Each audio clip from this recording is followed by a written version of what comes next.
Class 11 हमारा जो chapter था chapter number 3 theory of combination, उसका फर्स्ट पार्ट हम लास्ट वीडियो में देख चुके हैं। आज हम उसका सेकंड पार्ट देखेंगे और आज हमारा टॉपिक होगा प्रवाह यानी फ्लो।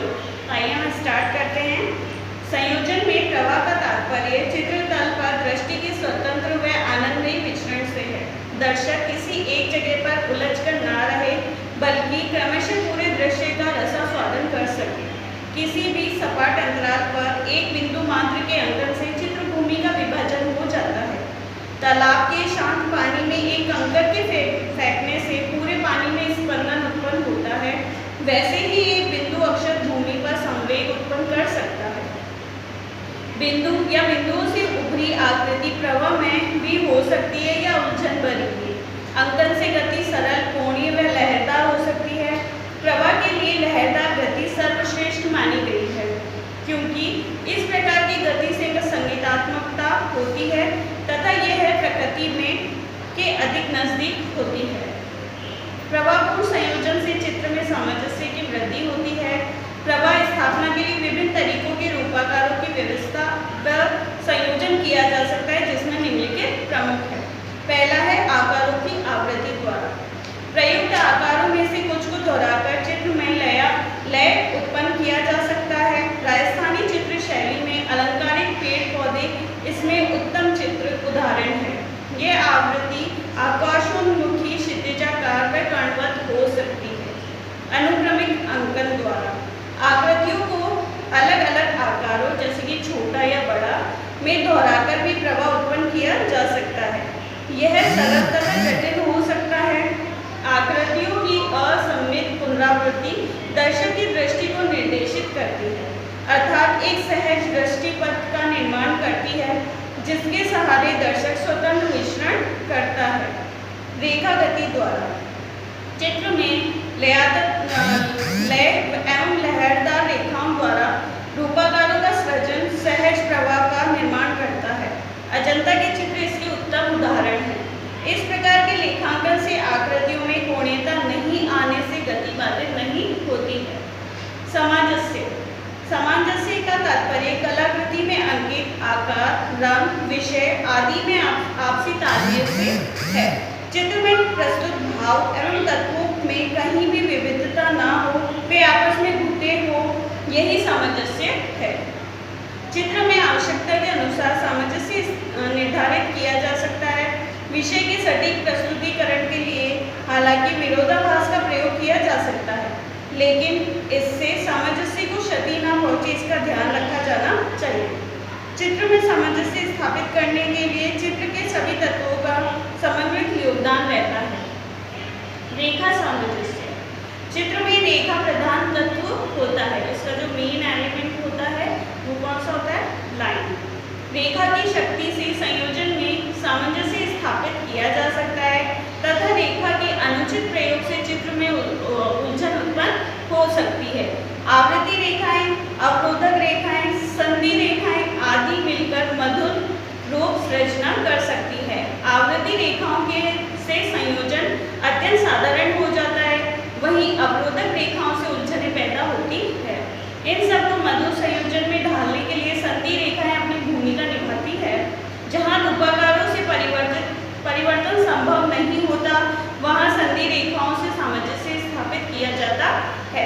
रूप सामंजस्य चित्र में मुख्य एवं सहायक रूपाकारों को तल पर इस प्रकार व्यवस्थित करना कि उनमें आपसी संबंध मधुर बने रहे तथा संयोजन आकर्षक लगे।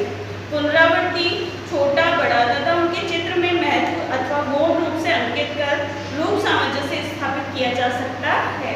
रूप सामंजस्य से चित्र में कला उत्पन्न होती है। वर्ण सामंजस्य विभिन्न प्रकार की वर्ण संगति से चित्र में सामंजस्य स्थापित किया जा सकता है। रंगों की विविधता पूर्ण होना आवश्यक है, अन्यथा चित्र में एक रसता आ जाएगी। यानी कि अगर हम उसमें कई सारे मतलब एक पिक्चर में कई तरह की चीज़ें बना रहे हैं और उसमें एक ही अगर कलर भर दिया जाता है तो वो आपस में भिन्नता दिखाई नहीं देती, वो सब एक जैसे ही लगते हैं। इसलिए एक रसता आ जाएगी, लेकिन चित्र में इसका प्रयोग करते समय यह भी ध्यान रखना चाहिए कि विविध रंगतों के प्रयोग से कहीं वर्ण सामंजस्य का ह्रास तो नहीं हो रहा। चित्र में समान रंग भार वाली रंगतों को अपनाना चाहिए। सजातीय वर्ण संगति से सामंजस्य स्थापित करते हुए रंगतों को भी संतुलित ढंग से अपनाया जा सकता है। पोत सामंजस्य। किसी भी वस्तु के यथार्थवादी अंकन के लिए पोत का महत्वपूर्ण योगदान रहता है। पोत के अभाव में खुरदुरा, मुलायम, कठोर की अनुभूति नहीं हो पाती है। चित्र में प्रयुक्त रूपाकारों के धरातलीय गुणों का व्यवस्थित व आकर्षक युक्त प्रयोग करना चाहिए। अत्यंत मृदु अथवा अत्यंत कठोर पोत को एक साथ प्रयोग करने के लिए कलाकार का कुशल होना आवश्यक है, अन्यथा यह सामंजस्य के लिए हानिकारक हो सकता है। विचार सामंजस्य। विषय अथवा विचार चित्र का ध्येय होता है। एक चित्र में किसी एक विचार को महत्व मिलना चाहिए। विचार विविधता होने से दर्शक के मन में उलझन पैदा होती है। ऐसे में समस्त तत्वों का प्रयोग करते समय एक ही विचार को पोषण मिले, यह ध्यान रखना चाहिए। विचार सामंजस्य का तात्पर्य यही है। सहयोग सामंजस्य में संबंध। सहयोग तथा सामंजस्य एक दूसरे को बल प्रदान करते हैं, लेकिन दोनों की भूमिका भिन्न होती है। सहयोग के द्वारा संयोजन में आकारों को इस प्रकार व्यवस्थित किया जाता है कि उनमें अलग अलग चित्रों का भ्रम उत्पन्न न हो, उनमें अनुभूत एकता दिखाई दे। सामंजस्य चित्र के तत्वों में आपसी मेलजोल पर आधारित होता है, जिसमें चित्र में सौंदर्य व आकर्षण बढ़ जाता है। प्रभाविता। प्रभाविता का मतलब होता है प्राबल्य, यानी कि चित्र संयोजन में प्रयुक्त समस्त तत्वों को इस प्रकार व्यवस्थित करना कि मुख्य विचार या आकृति का सर्वप्रथम दृष्टि पड़े। अन्य आकारों को उसके बाद उनके महत्वानुसार दर्शाना चाहिए। अजंता के चित्रों में प्रभाविता का सुंदर प्रयोग किया गया है। यहाँ भगवान बुद्ध को अन्य आकारों में बड़ा व आकर्षक बनाया गया है, ताकि उनमें उनके भगवान स्वरूप को प्रतिष्ठित किया जा सके। पद्मपाणि बोधिसत्व में व मार विजय में ऐसा ही अंकन है। प्रभाविता का मुख्य उद्देश्य दर्शक को भटकने से बचाना होता है। मुख्य विषय वस्तु या आकार से प्रभावित से अंकित करने पर आसानी से पहचान हो जाती है। प्राबल्य के कारण चित्र की एक रचना भी समाप्त हो जाती है। चित्र में प्रभाविता दर्शाने की निम्नलिखित विधियां हो सकती है, यानी कि हम कई तरह की विधियों का उपयोग कर सकते हैं। पहला, आकारों की उचित स्थापना द्वारा कलाकृति की मुख्य व महत्वपूर्ण आकृति को मध्य में व आकर्षण युक्त बनाना चाहिए, ताकि उसका महत्व कम ना हो।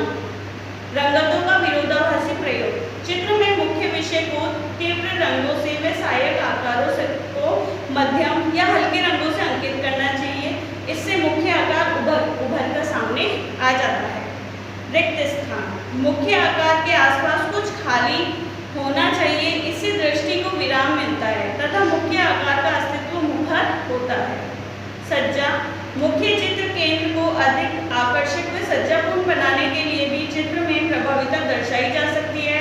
इससे मुख्य आकृति की अलग पहचान बनती है। अनुपात। अनुपात तथा प्रमाण का अर्थ चित्रित आकारों के आपसी प्रमाण तथा आकृति के विभिन्न अवयवों के आपसी नापतोल से है। किसी भी श्रेष्ठ चित्र की रचना करते समय उसमें अंकित किए जाने वाले विभिन्न रूपाकारों का आपसी प्रमाण निर्धारित किया जाता है। प्रमाण विहीन चित्र में सौंदर्य तत्व की कमी आ जाती है। चित्र षडंग, यानी कि जो 6 अंग होते हैं भारतीय चित्रकला के, उनके प्रमाण भी यही भावना है। उत्तम कलाकृति में प्रमाण केवल आकृतियों के आपसी नापजोख तक सीमित नहीं रहता, अपितु चित्रभूमि विभाजन, रंगांकन आदि में भी इसका महत्व होता है। चित्रभूमि को बांटते समय प्रायः 2:3 के प्रमाण को ध्यान रखना चाहिए। रंगों की आकर्षक शक्ति के अनुसार उन्हें हल्का या गहरा संयोजित किया जाता है, ताकि उनका अनुपात आकर्षक लग सके। आकारों में प्राय वर्गाकार की अपेक्षा आयताकार रूप अधिक गतिज होते हैं। मानवाकृतियों के अंकन में यथार्थ पर आधारित प्रमाण प्रयुक्त किए जाते हैं। भारतीय परंपरा में प्रमाण निर्धारण के उल्लेख कई स्थानों पर मिलते हैं। विष्णु धर्मोत्तर पुराण में व्यक्ति के कार्य, गुण आदि के आधार पर प्रमाण निश्चित किए गए हैं। पश्चिमी कला में प्रचलित प्रमाण चित्रकार माइकल एंजेलो के बताए हुए हैं। माइकल एंजेलो ने पुरुष को सिर की तुलना में 8 गुना व स्त्री को 7.5 गुना बड़ा बताया है। लेकिन ये प्रमाण किसी आदर्श आकृति के अंकन के लिए तो उचित हो सकता है, पर मानवाकृतियों की भिन्नता के कारण इसमें परिस्थिति जन्य परिवर्तन कर लेना चाहिए। प्रमाणहीन आकृतियों का अंकन भारतीय शिल्पशास्त्रों में वर्जित किया गया है। परिप्रेक्ष्य भारतीय ग्रंथों में शैव वृद्धि का उल्लेख है, तो आज इसी परिप्रेक्ष्य से जोड़ा जाता है, किंतु दोनों पद्धतियां एक हैं या नहीं ये विवादास्पद है। शैव वृद्धि अर्थात परक संयोजन के लिए अहम है। शैव रस वृद्धि अर्थात घटना व बढ़ना। क्षय यानी घटना, वृद्धि यानी बढ़ना। चित्र में रूपाकारों को ठोस दर्शाने व उसकी त्रिआयामी छवि का भ्रम उत्पन्न करने के लिए शैव वृद्धि का सहारा लिया जाता है। हालांकि चित्रभूमि सपाट व द्विआयामी होती है, परंतु आकारों को विशेष दृष्टि बिंदु से इस प्रकार अंकित किया जाता है कि उसमें गहराई अथवा मोटाई का भ्रम होता है। यूरोपीय चित्रकला में इस प्रकार का चित्रण हुआ है। शैव वृद्धि के कारण ही रेल की पटरी दूरी पर मिलती हुई दिखाई देती है। दूर से पेड़ छोटे व अस्पष्ट दिखाई देते हैं। ये प्रभाव मनोवैज्ञानिक होते हैं। इस प्रभाव को चित्रकार अपने संयोजन में शैव वृद्धि के माध्यम से दर्शाता है। चित्र में शैव वृद्धि में कई प्रकार होते हैं। रेखीय शैव वृद्धि, वातावरण शैव वृद्धि, नंदतिक शैव वृद्धि, रूप आच्छादन शैव वृद्धि आदि। मूलतः ठोस आकारों के अंकन में शैव वृद्धि का विशेष महत्व होता है। ज्यामितीय नियमों की पालना के साथ साथ मनोवैज्ञानिक अनुभवों को कलाकार अंकन करते समय प्रयोग में लाता है। शैव वृद्धि के लिए चित्रतल, क्षितिज रेखा, दृष्टि बिंदु, स्थिर बिंदु, अदृष्टि बिंदु आदि पर विशेष महत्व होता है। पीछे की ओर जाती समांतर रेखाओं को एक दूसरे की ओर झुकाकर अंकित करने की से दूरी का आभास कराया जाता है। यह रेखीय शैव वृद्धि कहलाती है। पास की वस्तु के रंगों को चमकीला व आकृति को स्पष्ट तथा दूर की आकृति को अस्पष्ट तथा धूमिल रंगों से दर्शाकर वातावरणीय शैव वृद्धि अंकित की जा सकती है। ये तो हमने भी देखा है, जब कोई पिक्चर बनाई जाती है, अगर हमको उसको पास का दर्शाना है तो उसको बड़ा दिखाते हैं और उसमें कलर बहुत ब्राइट होते हैं, और जो दूर की चीज़ दिखानी होती है तो उसको थोड़ा डल सा बनाया जाता है, छोटा बनाया जाता है, तो उससे हमको पिक्चर देख के ही समझ में आता है कि शायद ये चीज़ दूर है, ये चीज़ पास है। तो इस तरह से हम दर्शा सकते हैं, दिखा सकते हैं। आकृतियों को छोटा बड़ा अंकित करके परंपरागत नंदतिक शैव वृद्धि का आभास कराया जा सकता है। लघु चित्र शैलियों में इसके प्रयोग करके दूरी दर्शाई गई है। नंदतिक शैव वृद्धि के लिए आकारों की आच्छादन पद्धति भी काम में ली जाती है। इसमें एक आकार के पीछे दूसरे आकार का निर्माण किया जाता है, जिससे पीछे की आकृति का कुछ भाग छुपा जाता है। स्थिति जन्य लघुता, दर्शक की दृष्टि के विशेष कोण के कारण आकृति में जो लघुता का आभास होता है उसे स्थिति जन्य लघुता कहते हैं। चित्रों में गति व विशिष्ट मुद्राओं के अंकन में स्थिति जन्य लघुता का प्रयोग किया जाता है। देखते समय आकृति के किसी भाग में अधिक निकटता के कारण अथवा छोटे कोण के कारण या वस्तु की दूरी के कारण लघुता दिखाई देती है। इससे चित्र में यथार्थता का भाव आता है, वह गहराई उत्पन्न होती है। स्थिति जन्य लघुता भी चित्र में दूरी दर्शाने की एक विधि है। चित्र में संतुलित ढंग से यथार्थ एवं दूरी का आभास करवाने के लिए भूलम का विशेष महत्व माना गया है। संयोजन के सिद्धांतों का औचित्य व अंतर संबंध, किसी भी श्रेष्ठ कलाकृति के निर्माण के लिए निश्चित सिद्धांतों का सुंदर व युक्तिपूर्ण प्रयोग किया जाना चाहिए। संयोजन के सिद्धांत चित्र को श्रेष्ठ बनाते हैं तथा कलाकार के अनुभव, उद्देश्य व भावोत्पादन के लिए अनिवार्य होते हैं। हालांकि इन सिद्धांतों के प्रयोग करने की बाध्यता से कई बार कलाकार वास्तविक सृजन जैसा वह करना चाहता है में कठिनाई उत्पन्न करता है, अनुभव करता है। कलाकार अपने अभ्यास व कला दृष्टि से इसके साथ अनेक कलाकारों ने इन सिद्धांतों के विपरीत संयोजन किया, फिर भी अध्ययनरत कला अभ्यर्थी के लिए उचित व परिपूर्ण कला संयोजन हेतु ये सिद्धांत श्रेष्ठ माध्यम है। संयोजन के सभी सिद्धांत कहीं न कहीं एक दूसरे से संबंधित है। इनसे एक सिद्धांत की यदि पालना नहीं होगी तो निश्चित ही दूसरा सिद्धांत भी प्रभावित होगा तथा कलाकृति का सौंदर्य प्रभावित होगा। यदि प्रभाविता का प्रयोग अत्यधिक होगा तो संतुलन और प्रमाण गड़बड़ा जाएंगे और संतुलन न होने से सामंजस्य भी अधूरा रहेगा। यह कलाकार के अभ्यास पर निर्भर करता है। इसलिए सिद्धांतों को लागू करते समय प्रयोग धर्मिता व कला दृष्टि का होना जरूरी है। ये जो 6 नियम दिए गए हैं, 6 सिद्धांत दिए गए हैं, ये सभी के लिए ज़रूरी है, क्योंकि जब हम स्टार्ट करते हैं किसी पिक्चर को तो हमें ये जानना बहुत ज़रूरी है कि हमको वो किस तरह से बनानी है, रंगों का कैसे प्रयोग करना है, दूरी कैसे दर्शानी है। इन सब के लिए इन सिद्धांतों को जानना बहुत ज़रूरी है और इन सिद्धांतों का प्रयोग करते हुए ही चित्र